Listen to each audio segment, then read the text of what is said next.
ಕನಕಗಿರಿ ತಾಲೂಕಿನ ತಿಪ್ಪನಾಳ ಗ್ರಾಮದಲ್ಲಿ ಪ್ರತಿದಿನ ಇದೇ ಗೋಳಾಟವಾಗಿದೆ.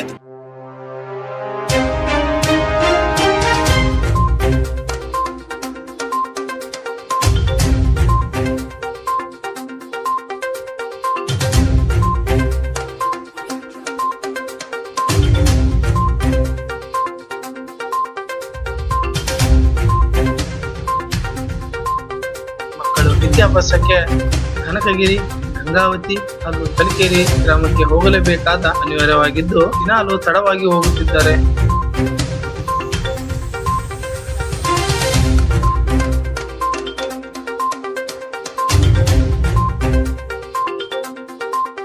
ಪ್ರತಿದಿನಾಲು ಬಸ್ಸಿಗಾಗಿ ಪರದಾಡಬೇಕಾಗಿದೆ.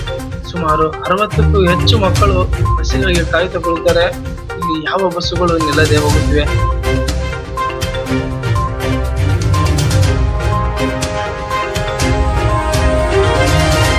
ಮಕ್ಕಳು ಪ್ರತಿಭಟನೆಗೆ ಮುಂದಾಗಿದ್ದರು. ಪ್ರತಿಭಟನಾ ಸಮಯದಲ್ಲಿ ಸ್ಥಳಕ್ಕೆ ಕನಕಗಿರಿಯ ಕಂಟ್ರೋಲರ್ ಶ್ರೀರಾಮಚಂದ್ರ ಅವರು ಬಂದು ಭೇಟಿ ನೀಡಿ ನಂತರ ನಾನು ಮೇಲಾಧಿಕಾರಿಗಳಿಗೆ ತಿಳಿಸುತ್ತೇನೆ ಎಂದು ಹೇಳಿ ಅವರೇ ಸ್ವತಃ ಬಸ್ಸು ನಿಲ್ಲಿಸಿ ಆದಷ್ಟು ವಿದ್ಯಾರ್ಥಿಗಳನ್ನು ಬಸ್ಸಿನಲ್ಲಿ ಕಳುಹಿಸಿ ಇನ್ನೂ ಬಹಳಷ್ಟು ವಿದ್ಯಾರ್ಥಿಗಳು ಮನೆಗೆ ಬೇಸರವಾಗಿ ಹಿಂತಿರುಗಿದರು.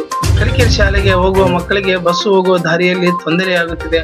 ಹುಕುಂ ನಾಯಕ್ ಹಾಗೂ ತಿರುಪತಿ ಹರಿಜನ್ ಇವರ ಮನೆಯ ಬಳಿ ವಿದ್ಯುತ್ ಕಂಬ ಹಾಗೂ ದಾರಿಯಲ್ಲಿ ಮಣ್ಣಿನ ದೀಪ ಇರುವುದರಿಂದ ಬಸ್ಸು ಸಂಚಾರಕ್ಕೆ ತೊಂದರೆಯಾಗಿದೆ. ಹಾಗಾಗಿ ಗ್ರಾಮದೊಳಗೆ ಬಸ್ಸು ಕಳಿಸುವುದಿಲ್ಲವೆಂದು ಕಂಟ್ರೋಲರ್ ಹಾಗೂ ಬಸ್ಸಿನ ಡ್ರೈವರ್ ಬೇಸರ ವ್ಯಕ್ತಪಡಿಸಿದರು.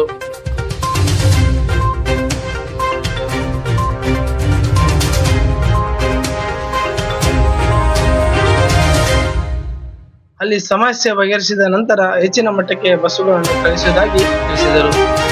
ಈ ಸಂದರ್ಭದಲ್ಲಿ ತಿಪ್ಪನಾಳ ಗ್ರಾಮದ 60ಕ್ಕೂ ಹೆಚ್ಚು ವಿದ್ಯಾರ್ಥಿಗಳು ಹಾಗೂ ಗ್ರಾಮಸ್ಥರು ಇದ್ದರು.